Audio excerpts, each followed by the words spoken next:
Ese es para las 10, ¿sí? No, y lo del quiz. Martes, que no es quiz, el resumen y la lectura.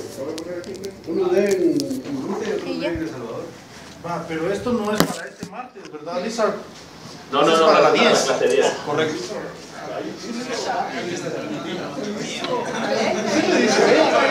Que me ponen atención. Es que tienen cariño, eso es nuevo. Ay, no. Ah, Lo bueno es que está lejos. ok, siguiente punto. Vi los correos que me mandaron respecto a los proyectos finales. Pongan atención. A la mayoría lo que les respondí es que el tema está demasiado agregado y entonces que me lo tienen que aterrizar en un producto o en un sector económico muchísimo más determinado. Por ejemplo, algunos me hablaban, básicamente queremos meternos al tema de manufactura y exportaciones y eso no me dice nada. Entonces, algo bien concreto. A otros les respondí que lo que tenían que hacer es reenfocarse porque me estaban hablando de temas que no correspondían primero al Ministerio de Economía y segundo, no podemos plantear una estrategia de desarrollo económico a partir de dichas industrias. Por ejemplo, el tema de vivienda, si bien es importante como una política social y puede ser uno de los elementos importantes dentro de una estrategia grande de apoyo a algunos sectores específicos, como puede ser el tema del acero, el tema del cemento o algunos otros adicionales, tiene sentido dentro de esa estrategia general de apoyo a otro sector, no el desarrollo de la industria de construcción como mecanismo de desarrollo per se. De hecho, históricamente, el apoyo excesivo a ese sector por sí mismo termina generando burbujas y eso termina generando crisis eventuales. Así que vamos a ese sector en específico, para evitar problemas también, para darles una idea por dónde va la cosa, les cargué ya de ayer 2 provenientes de lo que yo fue el mejor trabajo del verano pasado y el mejor trabajo del otoño pasado, para que le den una mirada. No son perfectos, les agregué las notas que les puse, le agregué los comentarios que les hice yo a los integrantes de los grupos, para que se den cuenta que leyendo el trabajo con detenimiento van a ver que las páginas tienen comentarios a los márgenes y aparte les subí un documento donde explico cuáles son mis expectativas respecto de los distintos elementos del trabajo final para que le den una mirada. Además, cuando vayamos a ver el tema de el encadenamiento productivo, pues cuando vayamos a ver el tema de CEPAL y el tema de Guatemaltecos de Guatemala, también vamos a ahondar un poquito más en esos contenidos. Pero por lo pronto, denle una mirada a eso, revísenlo y mándenme, ¿qué día soy? Hoy es jueves. Sí. Mándenme el lunes antes de medianoche un email con una propuesta mucho más concreta de cuál ser el sector a apoyar. Y no solo eso, sino díganme por el momento por qué consideran que ese sector vale la pena ser apoyado.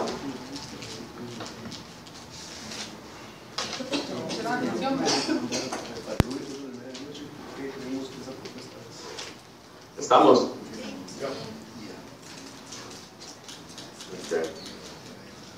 Sin más, ¿con alguna pregunta?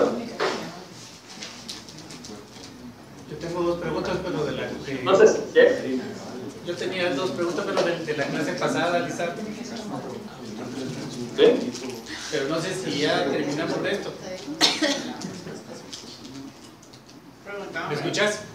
Bueno, es que yo... Sí, pero esto no... Habla más fuerte. Sí, fíjate que yo tengo dos preguntas. Bueno, más que todo una pregunta y un comentario de la lectura de Japón. En el sentido de que me provocó pues entusiasmo en este caso cuando se habla de que ponente que dice que en la educación, la educación pública no existe para el beneficio del estudiante ni de los padres, sino que de beneficio al orden social. Es correcto. ¿Verdad? Es algo que muchas veces nosotros buscamos un beneficio para nosotros mismos, pero ahí va mucho más allá y te dice que es un beneficio del orden social, y ahí el que habla pues dice: por eso pago mis impuestos, ¿verdad? Porque no busco el beneficio de una persona, sino que más general, ¿verdad? Y la otra es que pudiésemos, no sé si me pudieras explicar el lado oscuro del nacionalismo en la colonización. Cuando, más que todo, ¿a qué se refiere esta parte? El lado oscuro del nacionalismo en la colonización en Japón, que habla sobre guerras y no sé cuántas cosas. Es el lado oscuro del... No te oí la última palabra. El lado oscuro del nacionalismo en la colonización en 1874. Ah, colonización. Sí, cuando invadieron Taiwán y Okay. Corea es... Yo te diría que en general el nacionalismo vinculado con los procesos de colonialización han sido altamente negativos a lo largo de la historia de todos los países que han sufrido la colonización. En el caso de Japón, como sucedió en el siglo, la memoria está todavía muchísimo más fresca. Hubo muchas bajas relacionadas con la invasión historia. ¿Para? ¿Ya mejor? No, Está en roja la Ok, reiniciamos la llamada. la conexión. Mire, ¿cuál está conectada?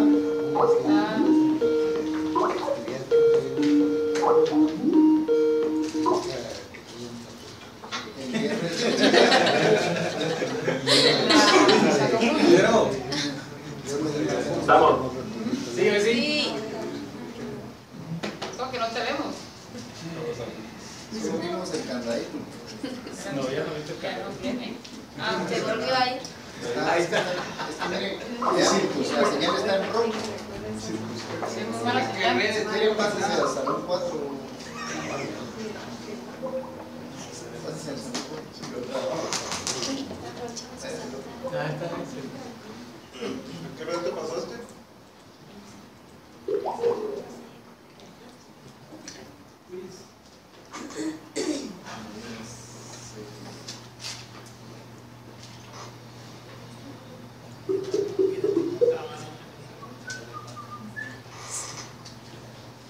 Mala, Está en rojo. No, si quiere, Cambiarle de nuevo. pásese al 4. Ya me pasé al 4. Estoy en el 4.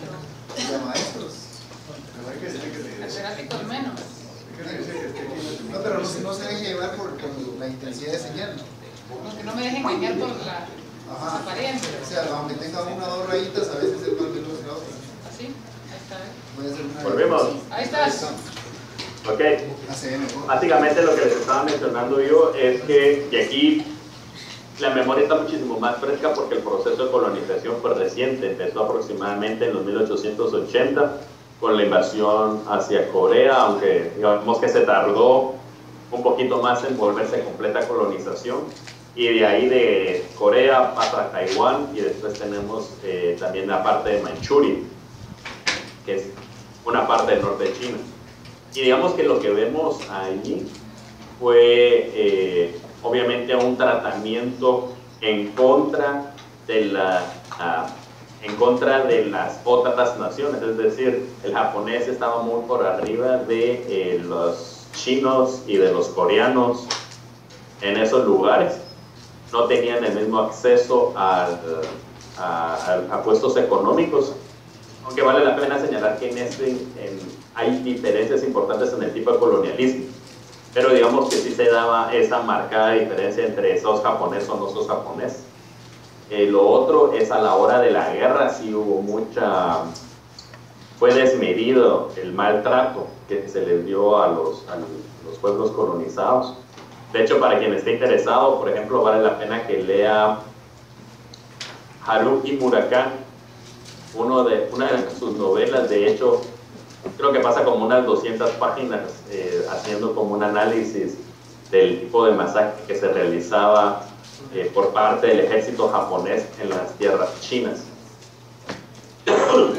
Digamos que era común desollar a la gente estando viva. Eso quiere decir se le quita la piel estando viva, como parte de las torturas que se implementaban en la época. Yo te diría que por ahí es hacia donde va esa crítica de que hay dentro del proceso de colonialización hay un lado oscuro. Bueno, y de hecho, por ejemplo, y eso pervive en muchas de esas sociedades. Uno de los problemas que tiene Japón hoy en día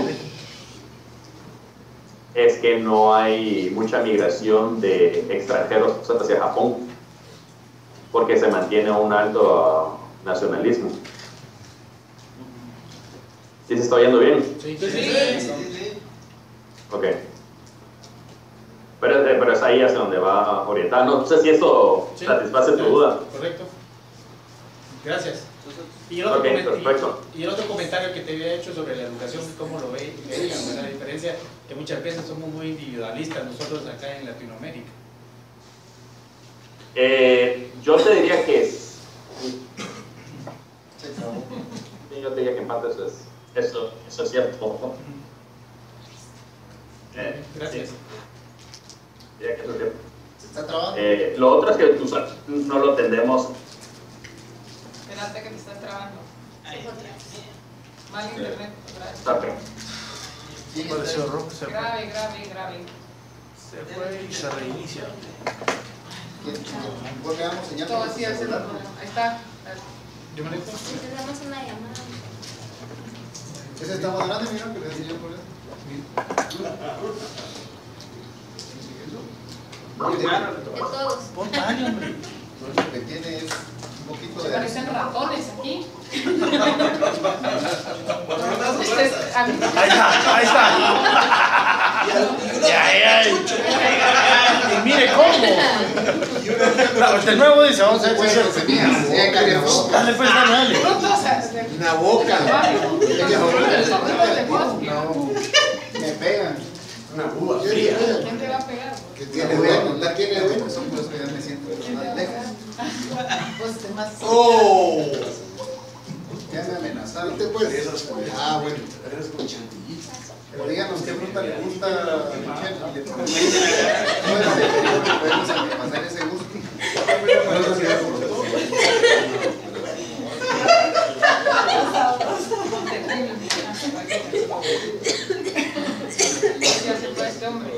Así no podemos, tenemos que irnos a Virginia. Vamos a descontar esos minutos. A Washington. Ay, no. Deberían de poner esa mala señal. Carlitos, tú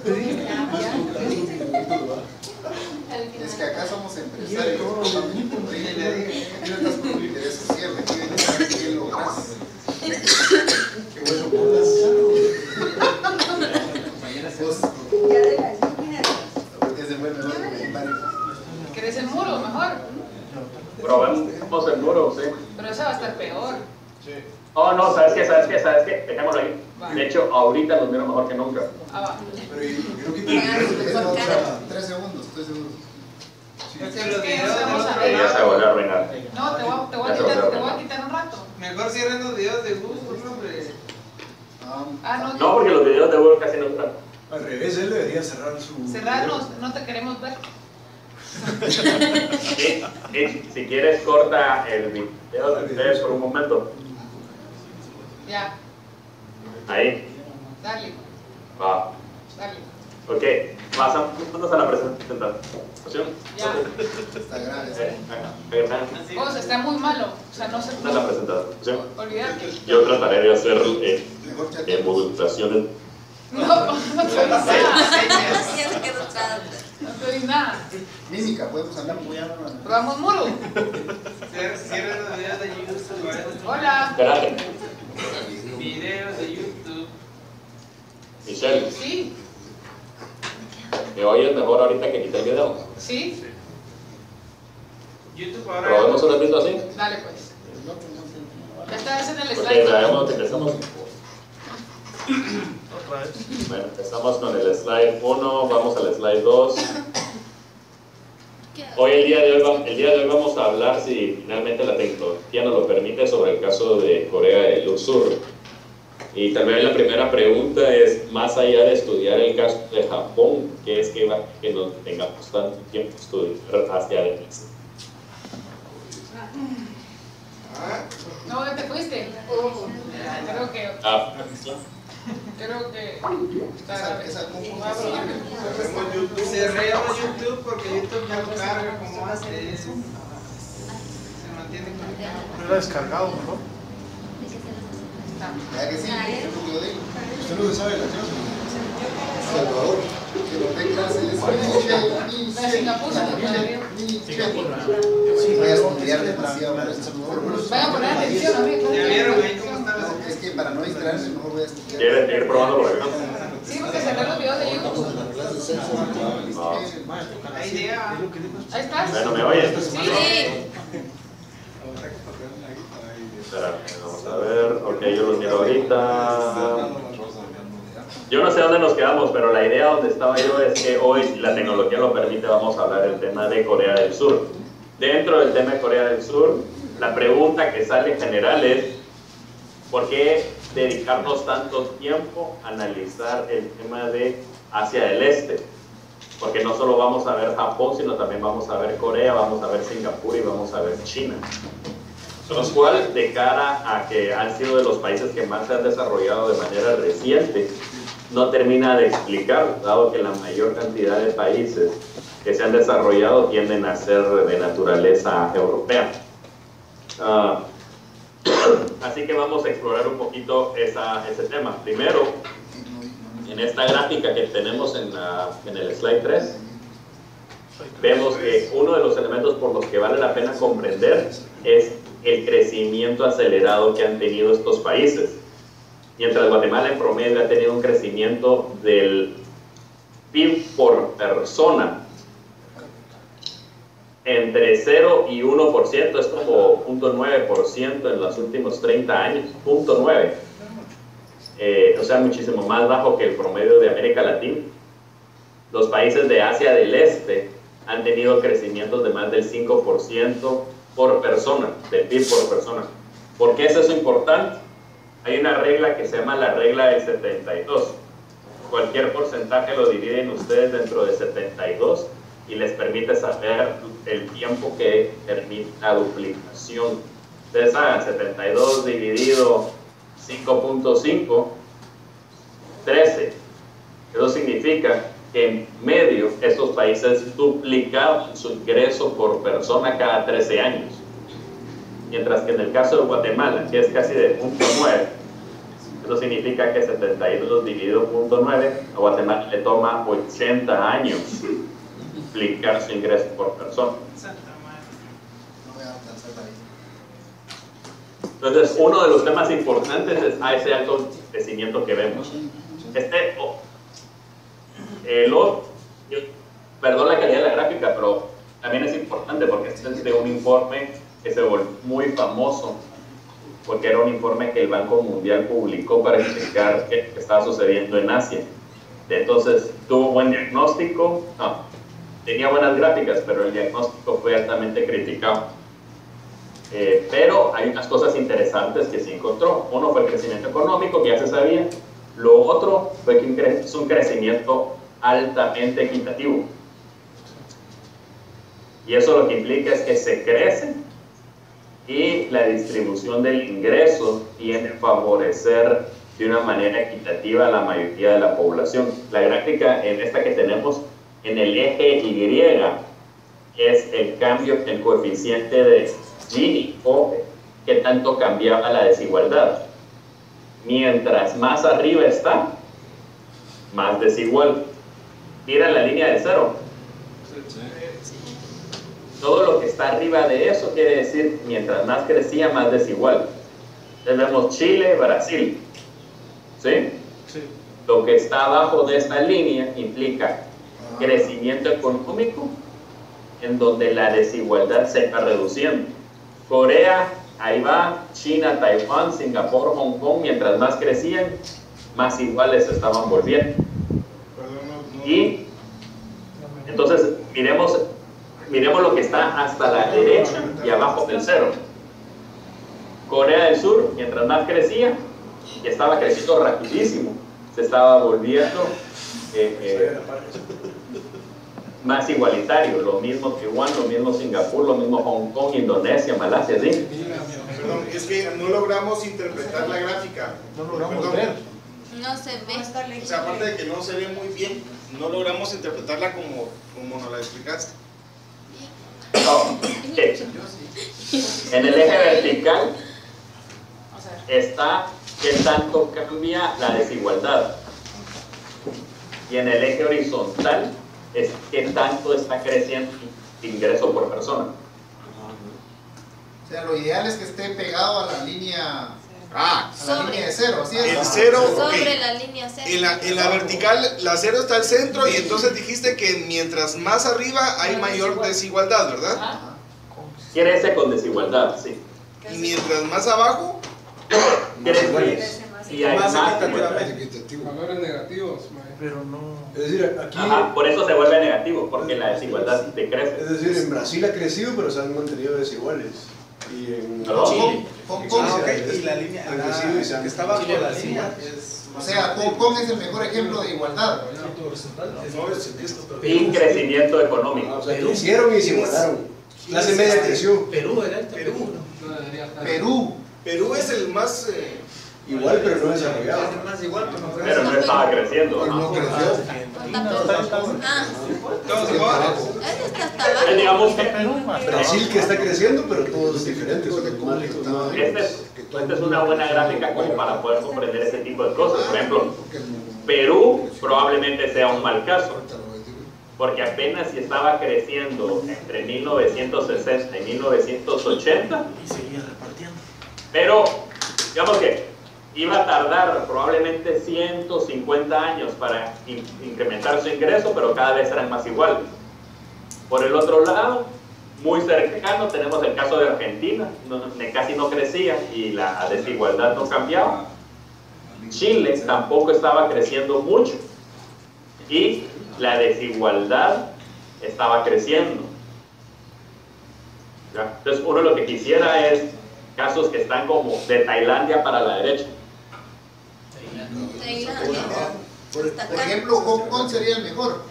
Ah, ahí está. ¿Perdón? Hong Kong, Hong Singapur. Kong sería el mejor. ¿Dónde está Hong Kong? Indonesia y Bueno, los de En arriba este están caso más sí. fuertes.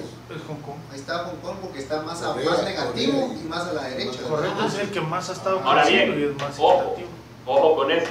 en la distribución de la Lo que hemos discutido hasta el día de hoy es uno no puede adaptar de manera ciega las políticas de otros países porque va a depender de las condiciones en donde están. El caso de Hong Kong es su bien historia, sus especial. circunstancias. Y hay una cosa gigantesca que es la gran diferencia. Toda China estaba cerrada económicamente y uno de los pocos puertos por donde salían las exportaciones de China hacia el resto del mundo era a través de Hong Kong. Entonces lo que estamos viendo es que Guatemala no es el caso de Hong Kong y por lo tanto el tipo de políticas que se pueden implementar son bien distintas, ¿verdad? Además que hay un pasado institucional bien diferente. No, pero a nivel de datos. Y Hong Kong, perdón, No, pero es que como ahí solo estamos viendo datos, no estamos viendo estrategias ni políticas ni nada, sino como dato, digamos, el mejor es el que está a la derecha y más negativo. sí, de Hong Kong y Singapur. Que vale la pena señalar que ambos tienen estrategias económicas bien distintas. Instituciones políticas diferentes. Y entonces por eso lo hace todavía muchísimo más interesante esta comparación.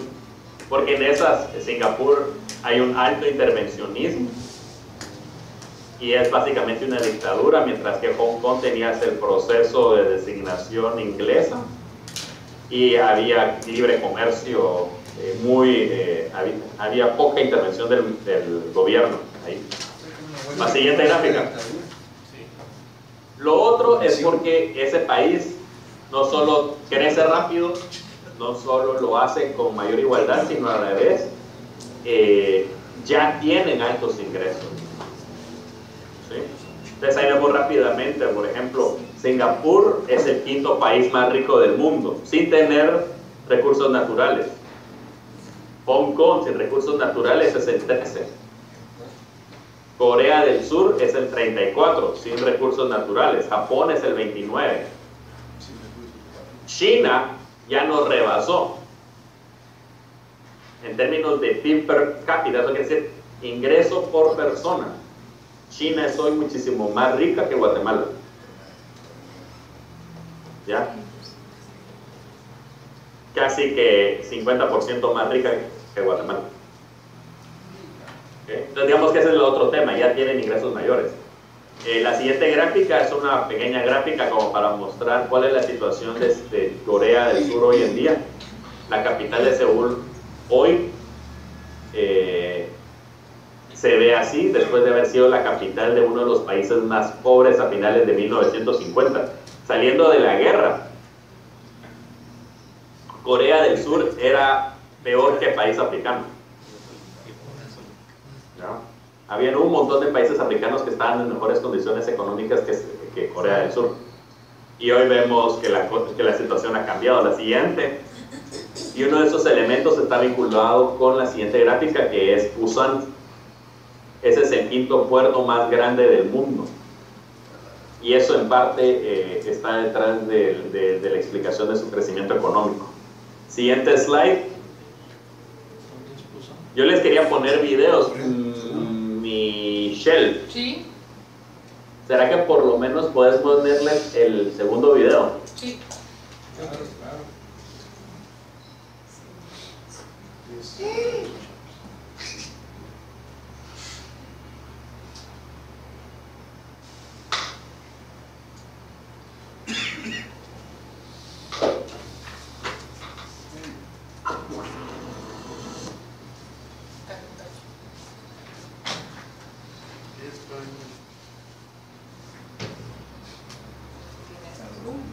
Me da frío. Lo hubiera cerrado todo mejor. Vente para acá, que tú mira, ya tus cartuchos.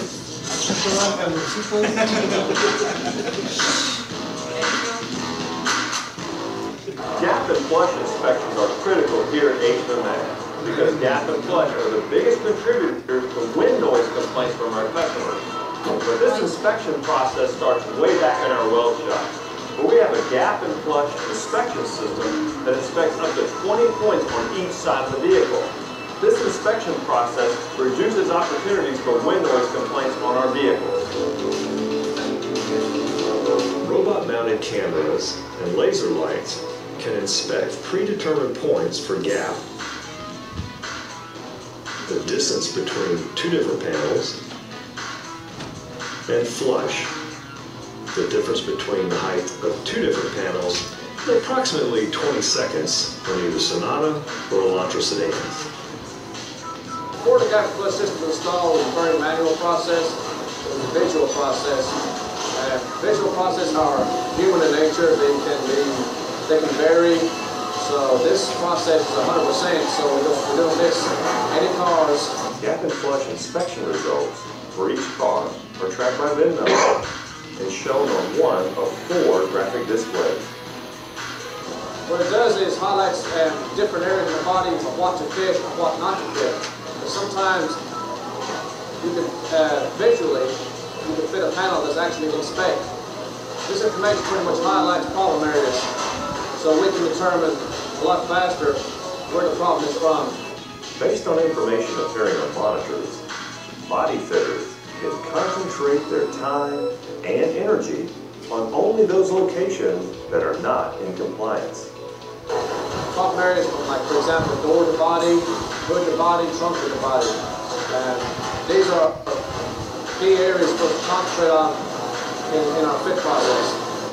The camera and laser light inspection process is reducing the time and effort to gather data on 100% of HMMA vehicles. The database created for all of the inspection points is being used to track opportunities for long-term improvements to the overall fit and finish of Alabama-built vehicles.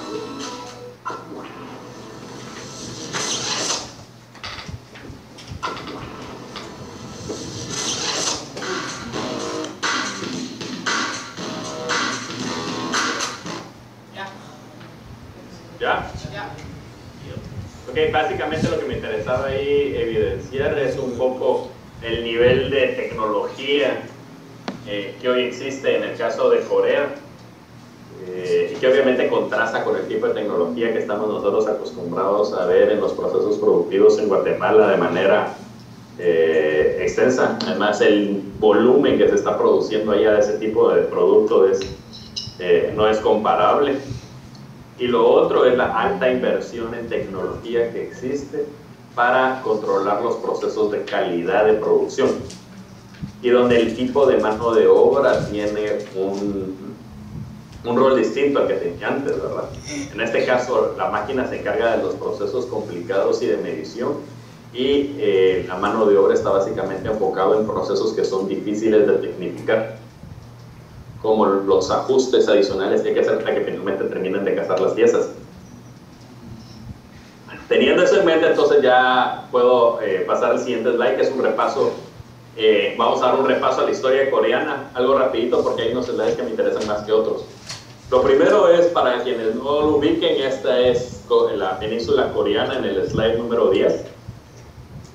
Lo que vemos a la derecha son las islas japonesas. Ahí tenemos Corea del Sur y Corea del Norte. Vemos las partes verdes, son las partes con tierras más bajas, lo cual implica varias cosas. Uno es, los procesos de invasión son bien fáciles dirigidos desde China hacia Corea. ¿Se dan cuenta de la línea costera? Es fácil venir y desde China invadir Corea del Norte y Corea del Sur. Miren hacia el norte, también es fácil venir de Rusia, bajar e invadir Corea del Norte y Corea del Sur. Por mar, Japón, a quien tiene más cerca para llevar a cabo el proceso de invasión, también es a Corea del Sur. Además, que temas climáticos, es mejor ir a invadir a Corea que invadir Rusia. Entonces, uno de los temas importantes que atraviesa la historia coreana es la facilidad para llevar a cabo los procesos de invasión o de establecimiento de vasallaje. En el siguiente slide podemos ver un poco a lo que me refiero. Ya en 1592 hay una invasión japonesa.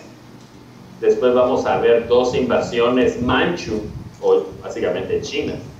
En 1627 y 10 años después, la segunda invasión manchu, de hecho va a establecer a Corea como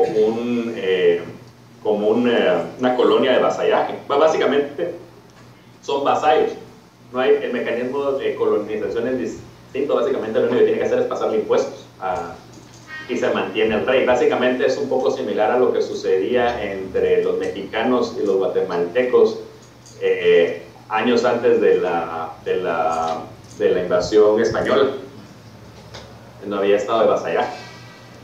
En 1894 se da la guerra sino-japonesa, y básicamente es por Corea.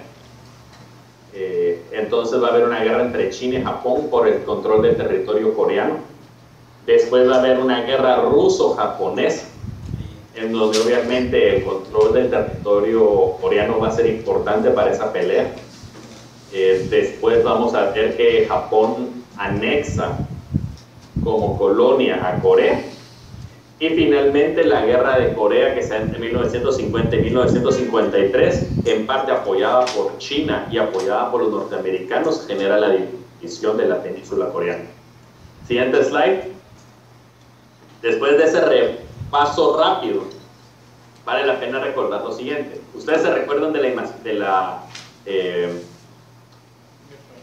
la misión Iwakura? Sí. Ok. Los coreanos, los japoneses hicieron la misión Iwakura en 1878 y empezaron a hacer los cambios en 1870, los cambios grandes en 1871. Los coreanos, 10 años después, se dan cuenta de que Japón está cambiando y hay cambios tan importantes que el rey Gojong manda una comitiva parecida a la misión Meiji, pero en lugar de mandarla a Europa y a los Estados Unidos, la manda a Japón. Entonces, los va a ver, y las diferencias son importantes. Primero, se va a Japón y no a Europa. Según manda oficiales de rango medio y a estudiantes, y solo los lleva 4 meses, comparado con la misión Mijin, en donde iban personal de alto rango y se fueron 22 meses. Y la otra diferencia importante es que mientras el reporte Mei de la misión Iwakura se difumina a lo largo de la sociedad japonesa, los resultados de la misión de cortesanos nunca se llega a publicar y se queda dentro del Palacio Imperial. ¿Cuál es parte del problema? El problema es que el imperio, en ese momento, sí, el reino coreano, mira las reformas que se están realizando en japonesas como demasiado peligrosas, porque Japón está perdiendo su orientalidad, se está volviendo tan distinto a sus orígenes vinculados con el confucianismo y con el budismo, que genera una tensión que no les gusta a los coreanos. Y entonces esta misión de hecho termina siendo un fracaso, porque no se lleva a cabo todos esos elementos que están detrás que les había mencionado, que lo hacen tan distintos de la misión de Iwakura. 10 años después, un poco menos de 10 años después, 10 años después, los problemas se van a incrementar para el caso de Corea. Los japoneses los obligan a tener tratados comerciales desiguales, así como los norteamericanos hicieron con los japoneses hacen con los coreanos.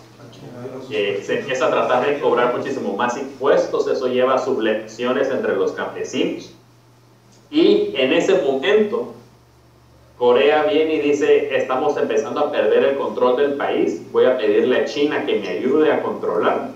Y cuando hacen eso, los japoneses se enojan tanto que se realiza la invasión de Japón a China. Y ahí es cuando Japón empieza a controlar una gran parte del territorio chino. Y al final Japón termina controlando el territorio coreano. ¿Qué es lo que implica ese primer control? Primero, se centraliza el gobierno, se eliminan las características feudales. Segundo, se establece una reforma a la burocracia para profesionalizarse. Y se establecen reformas de materia fiscal y de la moneda, y en términos de cómo se van a recaudar los tributos, mucho más cercanos a la idea de recaudarlos por extensión de tierras. Se empiezan a generar reformas sociales para impulsar el trabajo, y hay un nuevo sistema educativo a lo largo de Corea. Siguiente slide, el slide 14. Y aquí es donde veamos un poco la parte que había empezado. ¿Quién había hecho la pregunta sobre el colonialismo? Edgar. Yo. Ya, ok. Aquí hay algunas de las cosas que no mencioné sobre el colonialismo, y es el colonialismo japonés era igual pero distinto, por ponerlo de una manera chistosa, al español. Igual que el español centralizaba en una gran ciudad muchos de los procesos, o sea, no era descentralizado, sino centralizaba mucho. Entonces en Seúl había teléfonos, había telégrafo, había electricidad a principios del siglo XX, mientras que el resto del país era altamente agrícola, porque finalmente lo que le interesaba de gran manera a Japón era la agricultura en sus colonias. Lo que sí era distinto en el caso japonés, que no se parece en nada al colonialismo español, es que Japón sí promovió el desarrollo industrial en sus colonias. Y eso promueve que mucha gente conociera de procesos productivos, y que existiera ya maquinaria y existieran ya infraestructura para ese tipo de proyectos. Ahora, ¿por qué lo hace? No es porque haya sido bondadoso. Por las ventajas comparativas. No, al contrario. En todo caso hubiera promovido más que en ellos estuvieran, con excepción de Taiwán. Taiwán sí tiene ventaja comparativa en la agricultura. En el caso de Corea no la tiene tanto. pero lo que le interesaba en este caso era defender la frontera con China. Entonces, al norte, por eso es que Norcorea al principio tuvo tanta ventaja en la guerra, porque todo lo que era la industria pesada en términos de la producción de acero y de armas estaba en el norte del país, de tal manera que se podía generar allí, en esa parte del norte, una frontera militar que pudiera apartar a los chinos de la invasión, de invadir Corea, porque si invadían Corea era fácil venir a agarrar un barco y atacar Japón. ¿Ya? Entonces ese era el tema importante. La siguiente slide, y aquí básicamente nos brincamos un montón. Barrera. ¿Perdón? No, que Japón usaba a Corea como barrera contra China. Ajá.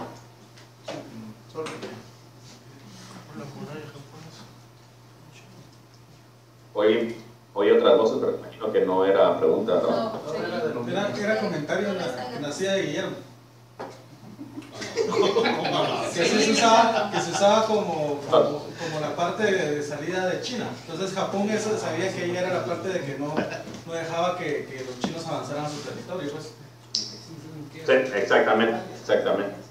Ahora, en la siguiente, básicamente, y hacia ahí es donde va a evolucionar, ese comentario finalmente lleva a que las Coreas se vuelvan básicamente un estado colchón que va a permitir contener a China de invadir Japón.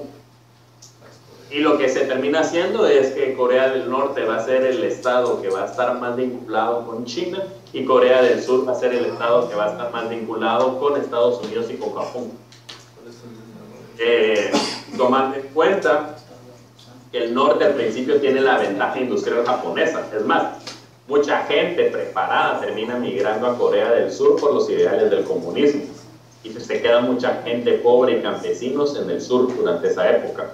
Es a partir de esa época también que se realiza, y este es uno de los temas uno de esos temas interesantes de la historia, porque al mismo por las mismas épocas que en Guatemala se va a atacar la idea de la reforma agraria por parte del gobierno norteamericano, en Corea el gobierno norteamericano va a promover la reforma agraria para atacar al comunismo.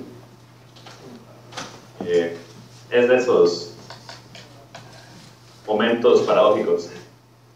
La siguiente slide, vamos a tener la transición a Park Chung-hee, y digamos que saliendo de la Segunda Guerra, el poder, la presidencia, o mejor dicho, el nuevo estrado que se genera, va a tener como presidente a Syngman, y él va a estar encargado de llevar a Corea a la guerra contra Corea del Norte. Y durante esa época, de hecho, ¿perdón? No dijo nada. Ok. Y durante esa época es interesante que durante los años 50 Syngman Rhee va a promover la industrialización por sustitución de importación, igual que lo estaba haciendo América Latina. Y durante esa época va a estar acusado de alta corrupción él y los empresarios industriales que lo están apoyando y que están vinculados con ese proceso.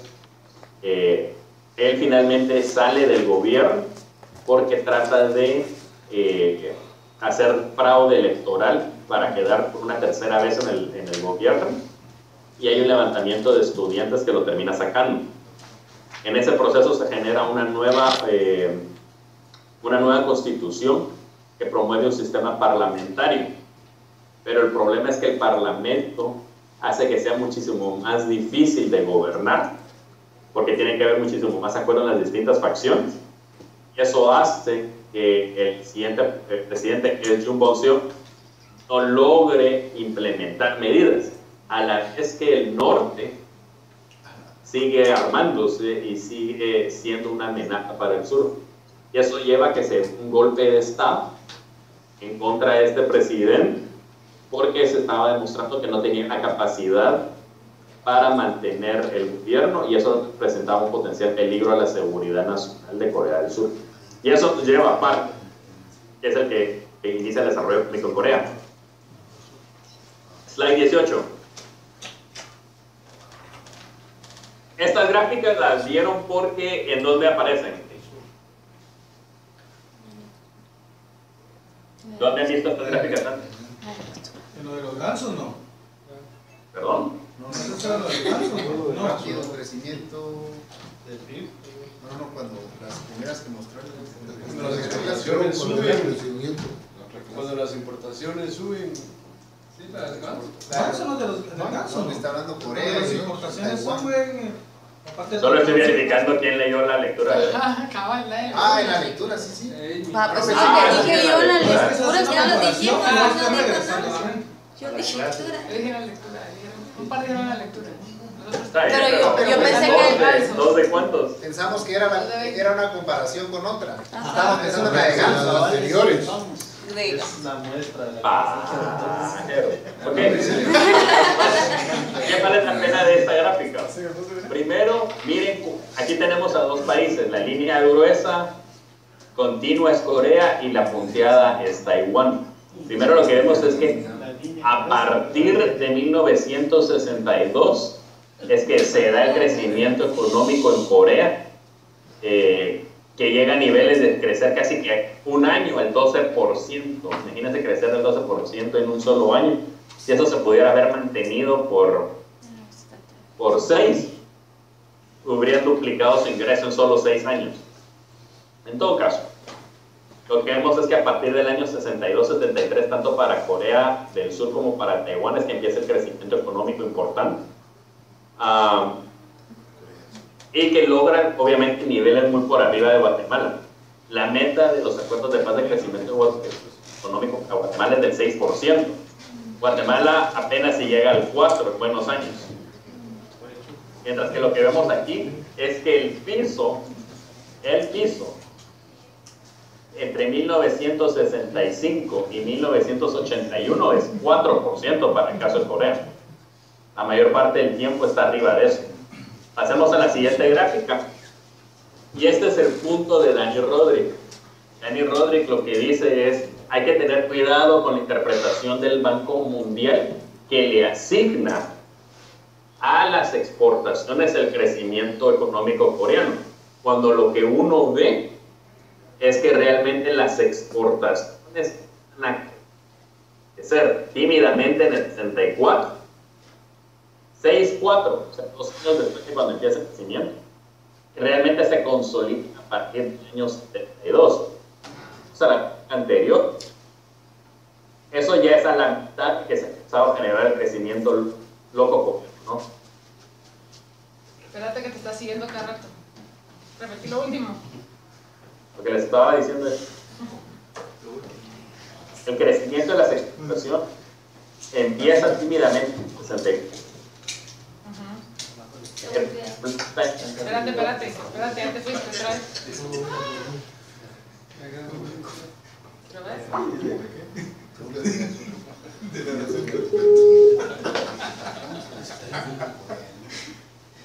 Vamos. Ok, lo que les estaba diciendo yo es que el crecimiento económico, el crecimiento de las exportaciones empieza en el 64 tímidamente, pero realmente se consolida en el 72 el crecimiento. Mientras que cuando uno ve el crecimiento de la economía, que era en la página, el slide anterior, uno se da cuenta que la economía para el 72 ya llevaba 10 años creciendo. ¿Ya? Entonces la pregunta que se hace Rodrik es: si uno ve el reporte del Banco Mundial, uno creería que son las exportaciones, pero cuando uno ve la data, es difícil que case la historia. Entonces Rodrik nos lleva entonces al slide 20, en donde dice: la verdadera historia del crecimiento económico empieza con los crecimientos de la inversión de capital que se empiezan a generar en Corea del Sur y que empiezan 10 años antes de que empiecen las exportaciones a crecer. ¿Por inversión en qué? Inversión en infraestructura. Por ejemplo, uno de los elementos importantes que se realizó fue la inversión de la supercarretera que va de Seúl a Busan. La de 400 kilómetros. Porque, sí, exactamente. La que hizo Hyundai. Hyundai. Creo que sí fue la que hizo Hyundai, sí. Es la que conecta, y es la que conecta la principal ciudad del país con el principal puerto. Y se inspira en el autobahn japonés. Perdón, autobahn. Entonces, digamos que las inversiones en puertos, las inversiones en carreteras, las inversiones que van a utilizar, y ojo, que no solo es inversión pública. Estamos hablando aquí también de la inversión realizada por el sector privado, apoyada por el sector público. Ahí vamos a ver un poco los instrumentos en un momento, pero se establece también mucha inversión privada durante este periodo. Lizardo. ¿Hay una pregunta? Sí. También decía el texto que habían altos impuestos. Altos impuestos y bajos intereses en los préstamos, ¿eran? ¿No? Entonces, por ejemplo, que las empresas tenían como facilidad para hacer préstamos, pero a la vez también tenían que tributar altas cantidades al Estado para que el Estado también tuviera solvencia económica para hacer esas inversiones. ¿Estamos bien o no? Es que tuvimos una discusión hace un momento para ponernos de acuerdo, porque a veces nos hacemos bolas con el documento, ya que es largo. No, está en el idioma fiscal.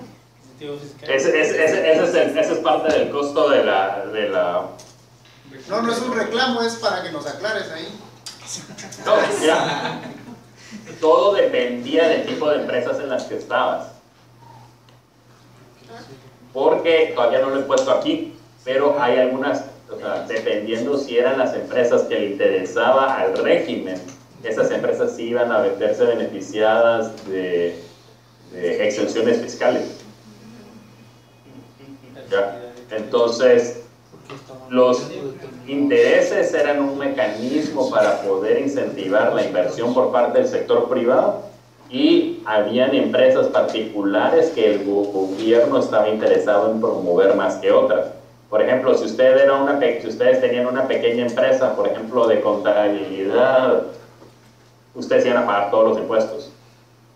Si ustedes tenían una empresa de restaurantes, iban a pagar todos los impuestos. Si ustedes tenían una empresa que se iba a dedicar a la exportación de juguetes, probablemente en los 1960s y 70s no iban a pagar impuestos siempre que tuvieran crecimiento de sus exportaciones. La exportación de pelucas. Pelucas se exportaban mucho. Lizardo, una pregunta. Las pelucas fue ¿cómo se llama? Un artículo que se exportó mucho de Corea. Según la historia cuenta de que este par mandó a que todas las mujeres de Corea se quitaran el pelo, y con ellas hicieron las pelucas. Y entonces en esos años de los 60, que los compañeros acá algunos no habían nacido todavía, pues las damas usaban mucho peluca, ¿verdad? Ajá. Me perdiste con la pregunta. No. Si usas peluca. Uno de los productos de exportación de Corea del Sur fueron las pelucas. Y que sacrificaron en este caso para ver lo que es la nacionalidad, vamos a decir, del pueblo coreano, porque por ejemplo al adulto mayor en Corea le tienen un respeto tremendo, ¿verdad? Lo ven porque saben que ellos fueron los forjadores del desarrollo. Y también vale la pena señalar que también forma parte de la cultura asiática, en donde está esa mezcla de confucianismo con el budismo, ¿verdad? Que fue donde digamos que sí se ha preservado eso en la cultura coreana. Que es por eso que dicen que, digamos, el desarrollo no es únicamente atribuible a todas estas cosas, sino también como las bases que ya traían establecidas, y entre ellos todo esto del confucianismo y la cultura y los valores y todo eso, digamos, que la gente realmente quería trabajar por la misma gente. No recuerdo si lo leí aquí o en otro lado, pero No, sí, eso tiende a mencionarse mucho. Ahora, yo lo que les decía yo al principio es tengan cuidado con esas interpretaciones sobre la cultura, porque cuando uno ve lo que se escribía de Asia hace 70 años, era que los asiáticos nunca se iban a desarrollar por culpa del confucianismo. Y ahora resulta que el confucianismo es de los factores que los está ayudando a generar ese desarrollo económico. Entonces digamos que es lo que tiende a mencionarse muy poco es que hay decisiones de política económica y de política en general detrás que han sido bien importantes para aprovechar esas capacidades. ¿Ya? Y ahí es donde va un poco el tema. Quiero mencionar un poco el slide 21, porque el 22 y el 23 van hacia el tema de las políticas.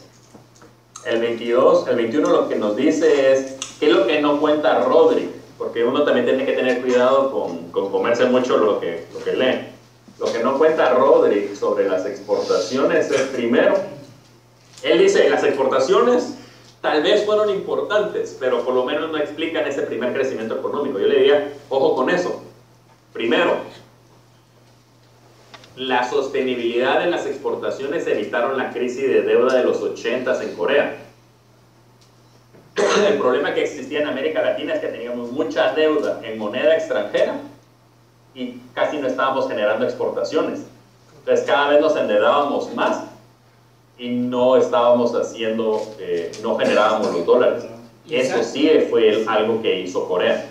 Ellos sí estaban generando los dólares. Una pregunta, Lizardo. Cuando se mantuvieron las exportaciones, pero también se mantuvieron los precios. Eso más que todo es se mantuvieron los precios. Se mantuvieron los aranceles. Eso quiere decir que hubo protección de las importaciones a la vez que había importación, sí. Porque esa fue una de la estabilidad, la estabilidad de precios de los productos que se exportaron. No tanto estabilidad de precios. No, yo diría que de hecho no había estabilidad de precios. Lo que hicieron es que mantuvieron los aranceles. ¿Eso qué quiere decir? En los procesos de importación se mantuvo aranceles relativamente altos para muchos productos, lo cual estaba permitiendo que no hubiera mucha competencia extranjera. Entonces, Lizardo, y en el texto se habla de liberación de las importaciones, entonces ¿a qué se refiere? ¿Volver a repetir eso? Es que también hablaba, es que yo recuerdo de cosas esenciales de la razón por la cual inician, ¿verdad?, el desarrollo, el crecimiento económico, y decía, una era la inversión, otra era altos impuestos, bajos intereses en los préstamos, liberación de las importaciones. Y eso, y luego también habla de proteccionismo comercial, ¿verdad? Entonces hay aranceles, pero cuando se liberan las importaciones, entonces ¿qué es? Si se supone que están diciendo que habían aranceles. Mira, lo que pasa es que en los 1950 había sustitución había industrialización por sustitución de importaciones, lo cual significaba dos cosas: altísimos aranceles y tipo de cambio apreciado. ¿Eso qué quiere decir? Te promovía que fuera barato importar insumos e importar maquinaria. A partir de 1960, y lo vamos a ver en el siguiente slide, se cambia la dinámica de eso.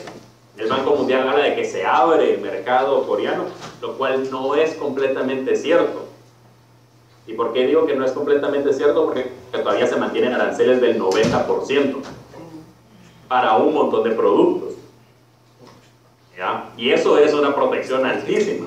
Cuando tomamos en cuenta que Estados Unidos era el país más proteccionista del siglo XIX, con aranceles del 45% en promedio. ¿Ya?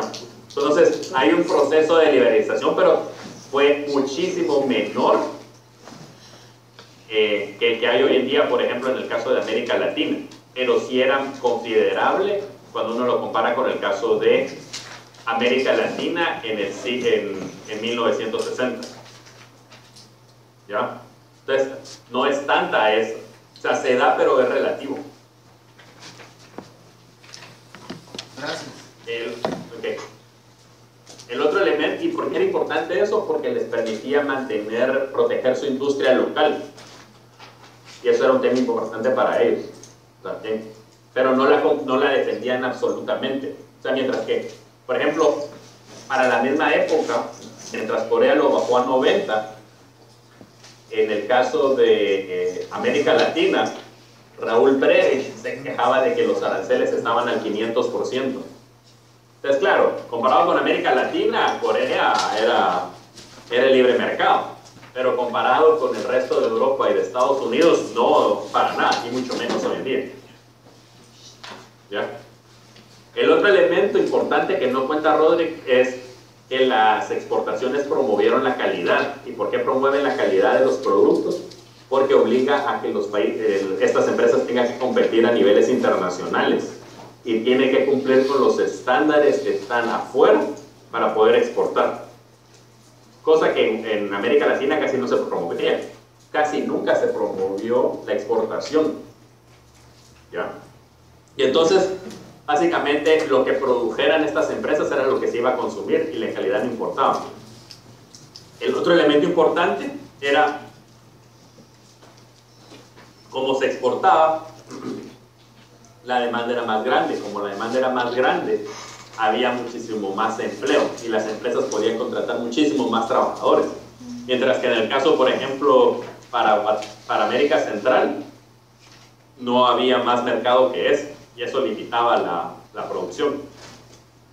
El otro elemento que tiende a ser más difícil de comprender es que la forma en que funcionaban las exportaciones y el modelo coreano, y esta es una lectura bien importante de Hirschman de 1968, no 62, es que se promovió el encadenamiento hacia atrás. Eso quiere decir, si ustedes producen computadoras o ensamblan computadoras, el encadenamiento para atrás es empezar a producir los microchips. Encadenamiento para atrás, probablemente producir los componentes de silicio que está detrás de todo ese tipo de cosas. A eso se refiere con encadenamientos para atrás. Si ustedes producen ropa, el encadenamiento para atrás es tela, es energía, es químicos, es el acero de las máquinas, es la producción de las máquinas. Y eso era un elemento importante que sí se promovió con las exportaciones, con la exportación industrial.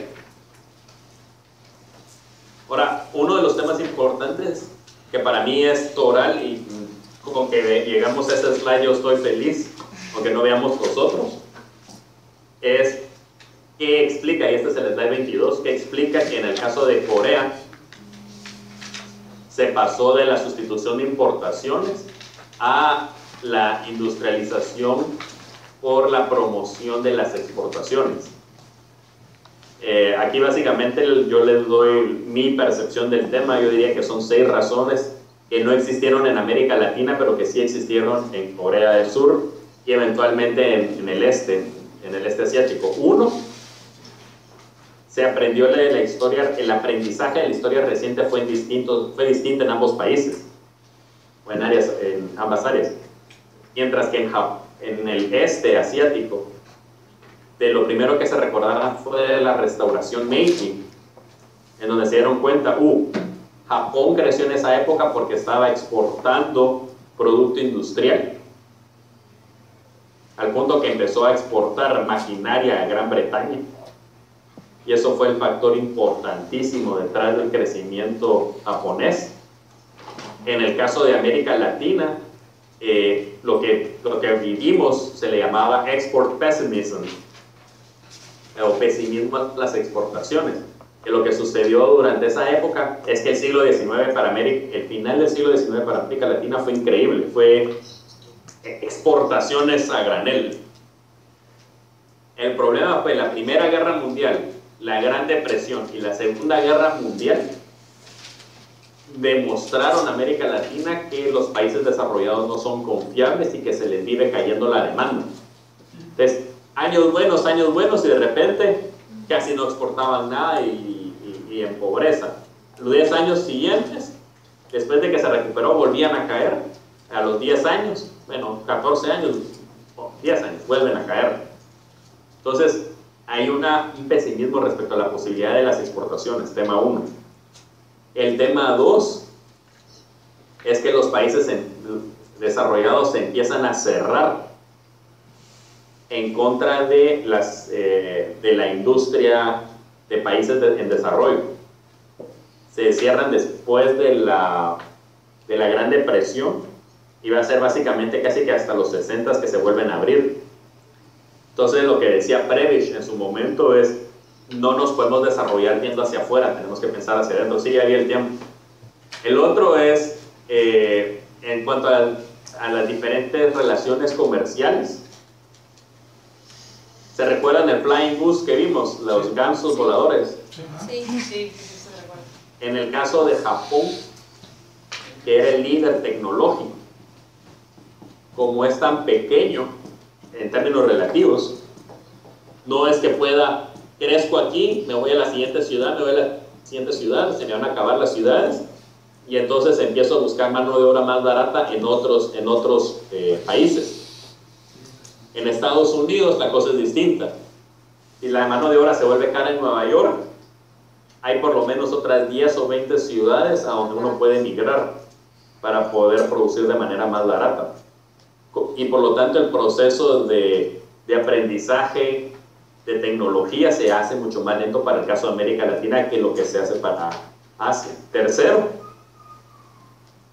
en el caso del este asiático, la ayuda norteamericana les dijo: si ustedes no reforman su sistema, nosotros les dejamos de dar ayuda. En el caso de América Latina, el problema es que hacer ese cambio hubiera significado ponerle impuestos a los exportadores de café y de azúcar y de cobre, lo cual hubiera sido casi que imposible políticamente. Siguiente, eso está vinculado con el otro tema, que es la economía política del área rural. Mientras en América Latina se mantuvo mucho terrateniente que tenía poder para oponerse a las medidas políticas de industrialización, en estos países muchos de ellos sufrieron reformas agrarias. Japón la sufrió después de la Segunda Guerra Mundial, Corea la sufrió después de la Segunda Guerra Mundial y Taiwán la sufrió después de la Segunda Guerra Mundial, apoyados por el gobierno norteamericano. Y entonces era tan débil el área rural que no tenía el poder de oponerse a los procesos de industrialización, que en el caso de América Latina la élite agrícola tiende a oponerse a los procesos de industrialización porque le vuelven la mano de obra más cara, y porque el trabajador educado industrial tiende a generar sindicatos y tiende a generar oposición política. ¿Ya? El otro elemento, la capacidad de implementación. Estos últimos dos son básicos y con eso me despido. La capacidad de implementación del Estado. Lo que dicen es: Asia tiene una herencia de tener estados fuertes en donde se sigue el plan y la implementación se da. Hay mucho profesionalismo por parte de la burocracia, que es un poco lo que queremos hacer con la Escuela de Gobierno. Contar con gente preparada, con la capacidad para poder no solo planificar, sino también implementar los planes. Mientras que en el caso de América Latina el Estado funciona más como clientelismo. Vamos a establecer un sistema de abono para repartir. Sí, yo creo que también tiene que ver con la parte de implementación. Y si te das cuenta, en Guatemala se hacen las políticas y también se formulan los planes de acción, pero creo que es la disciplina, la fórmula exacta de esos asiáticos. Creo que también tiene que ver mucho eso para que sea la implementación. No sé si... Sí, totalmente.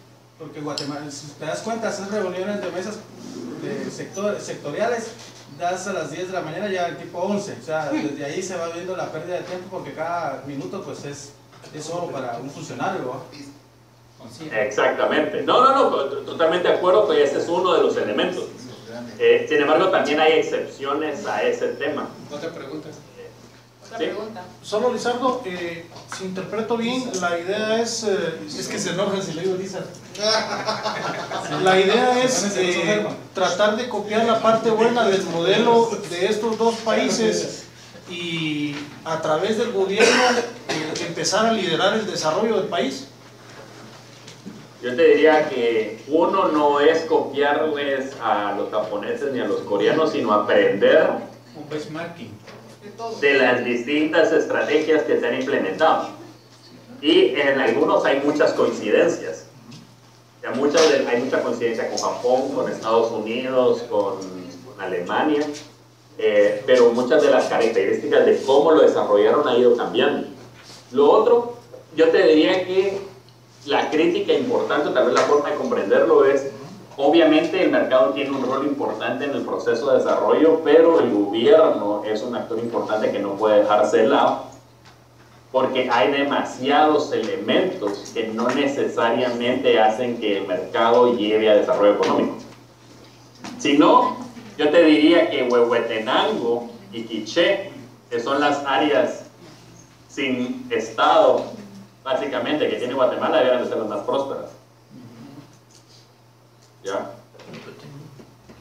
Entonces ahí lo que nos dice es que hay alguna acción, hay un lugar importante para la acción del Estado, para implementar políticas de generación de desarrollo. Porque hay muchos temas, externalidades, economías de escala, reducción de los monopolios que a veces se tienden a generar dependiendo de las circunstancias, que a veces no permiten ese tipo de soluciones. Okay. El último elemento, porque creo que es importante, la capacidad de implementación es importante, pero el mejor ejemplo de que no es suficiente es India.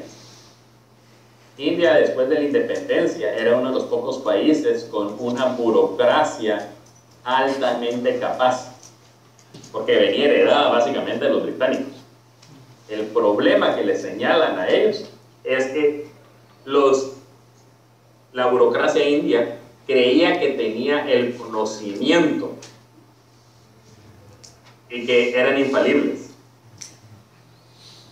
Y ahí es donde viene la gran diferencia, que realmente lo que dicen es, digamos, creo que es Bruton. Bruton lo que dice es, o Hagar, Bruton, o Hirschman, no recuerdo quién, Bruton es.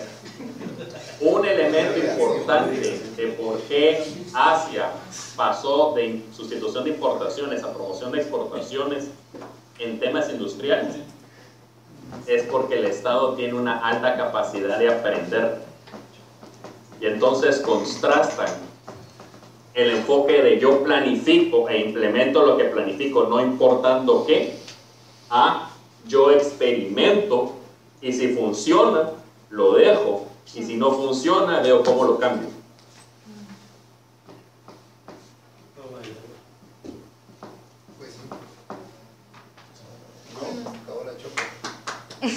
¿Aló? ¿Te fuiste? Estoy haciendo estoy haciendo un silencio dramático para Sí, eso quería. Causar reflexión. Gracias, Gracias, Luisor.